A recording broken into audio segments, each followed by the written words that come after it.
주식시장을 이긴 전략들, 자금 관리와 매매 전략 검증. 주식 투자의 정도는 없는데요. 각자의 스타일에 맞는 매매 전략을 선택해야 됩니다. 그런데 매매 전략의 수는 조금 과장해서 말하면 주식하는 사람 수만큼 많을 것인데요. 따라서 나에게 맞는 매매 전략을 정하는 것이 생각보다 쉬운 것은 아닙니다. 많은 시간과 비용이 소모됩니다. 한국에서는 전통적으로 가치 투자 방식이 대세였으나 요즘 SNS나 증권 관련 사이트에서 퀀트 투자 관련 글도 조금씩 올라오는 것을 확인할 수 있는데요. 퀀트 투자는 이미 미국에서는 많은 투자자들이 이용하는 방법이지만 한국에서는 이제 조금 전파되는 듯합니다. 퀀트 투자는 계량 투자라고 할 수 있습니다. 즉, 어떤 종목을 매수할 때 상장된 전체 회사에 특정 기준의 순위를 부여하여 회사의 가치를 계량화한다는 것인데요. 그리고 가장 좋은 등급의 회사를 매수하는 매매 전략입니다. 물론 어떤 기준으로 등급을 매기는지가 또한 천지만별입니다. 어떤 기준으로 전체 상장된 회사를 계량화할지를 결정하는 데 있어서 가장 중요한 역할을 하는 것은 바로 시뮬레이션입니다. 백테스트라고 하는데 과거에 이 매매 전략으로 투자했을 경우 예상되는 수익률을 계산하는 것입니다. 예를 들면 영업 수익률이 1위부터 10위인 회사를 내가 2000년부터 매년 초에 매수하고 2000년 12월 31일에 일괄 매도한 후 다시 2001년 기준 영업 수익률 1위부터 10위인 회사를 다시 매수하는 식으로 매매를 했을 때 매년 수익률이 어떠한지를 계산하는 것이죠. 이런 백테스트를 거쳐 수익률이 좋게 나오는 매매 전략으로 앞으로 주식 매매를 한다는 것입니다. 여기서 자연스럽게 떠오르는 질문은 과거의 수익률이 미래의 수익률을 보장하느냐입니다. 다르게 표현하면 과거에 알파를 창출한 매매 전략이 미래에도 알파를 유지할 수 있느냐입니다. 이 질문에 대한 답을 다루기 위해서는 두 가지 이슈가 있는데요. 첫째로는 백테스트 결과가 단지 그 특수한 기간 혹은 일정한 기간 동안에 주식시장의 조건적 환경에 의해 효과적이었는지 아니면 전 기간에 거쳐서 효과적인지를 파악하는 것입니다. 둘째로는 과거에는 수익률을 보장했지만 이제 그 매매 전략이 일반 개인에게도 알려졌기 때문에 더 이상 수익이 나는 기법이 될 수 있는지 여부입니다. 첫 번째 이슈를 해결하기 위해서는 백테스트 기간을 가능한 길게 잡아야 합니다. 여기서 한국 주식시장은 제한적일 수밖에 없는데요.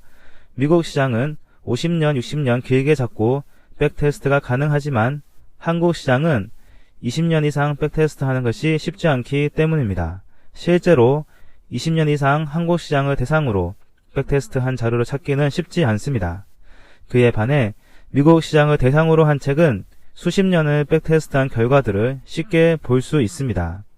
따라서 한국 시장에서의 백테스트는 기본적으로 완전하지 않습니다. 두 번째 이슈 관련해서는 많은 퀀트 투자자들이 관심을 가지고 다양한 방식으로 백테스트를 하였는데요. 예를 들면 특정 방식의 기법이 세상에 알려지고 난 다음 수익률이 어떻게 변화했는지를 다시 파악하는 것이죠. 그리고 그 결과 다행스럽게도 수익률이 조금 줄어드는 경우는 있지만 여전히 과거와 비슷한 수익을 보장한다는 것이 밝혀졌습니다.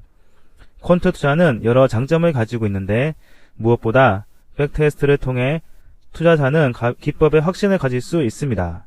또한 주관과 감정을 배제할 수 있기 때문에 마인드 컨트롤에도 유리합니다.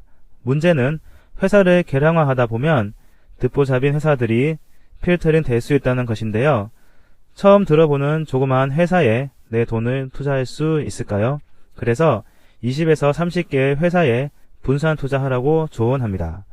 주식시장을 이긴 전략들은 다양한 방식의 전략을 한국 시장에서 백테스트하고 그 결과를 정리한 책입니다. 마법공식, 저 PER, 저 PBR, 개인 순매수 종목, 공모주 투자, 무상증자, 유상증자, 요일별 매수 전략, 1월 효과 등에 대해서 직접 백테스트를 하고 수익률이 어떤지를 보여줍니다. 그리고 기법뿐만 아니라 자금 관리에 대해서도 자세하게 설명하고 그 중요성을 언급하고 있는데요. 자금 관리와 좋은 기법 두 가지만 익혀도 주식시장을 이길 수 있지 않을까 생각합니다. 여기서 주식시장을 이긴다는 것은 코스피 지수를 뛰어넘는 수익을 낸다는 것입니다. 물론 수익이 큰 만큼 하락장에서는 손실이 더 클 수밖에 없는 것도 사실입니다. 주식시장을 이긴 전략들의 저자는 이것을 다음과 같이 이야기하고 있습니다. 투자에 적합한 습관을 다시 한번 요약하면 플러스 숫자가 나오는 매매 전략을 만들어 놓고 그 매매 전략을 지속적이고 반복적으로 시뮬레이션하고 그 매매 전략에서 나오는 매매 신호를 기계적으로 따라서 매매하는 것이다.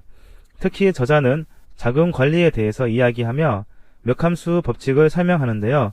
즉 상상할 수 없는 큰 가격 변동이 꼭 발생하고 예상외로 자주 발생하기 때문에 손절매나 2% 규칙과 같은 리스크 관리를 반드시 준비해놓고 있어야 한다는 것입니다.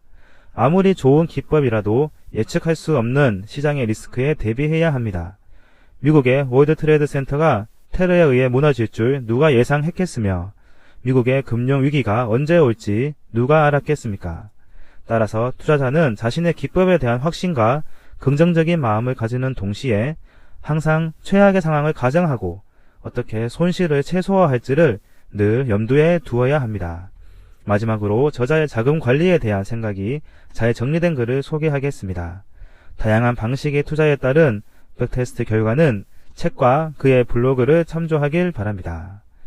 이처럼 자금 관리는 개별 거래와 계좌의 리스크를 관리함으로써 시장에서 생존이 가능하도록 하고 분산 투자를 통해 수익률의 변동성을 줄임으로써 기업 평균 수익률을 높이도록 한다. 또 포지션 규모 관리를 통해 최적의 투자 금액을 산출해서 수익을 극대화시킨다. 손실을 자르고 수익은 키운다는 투자의 대원칙은 좋은 매매 전략과 제대로 된 자금 관리가 결합될 때 달성할 수 있다.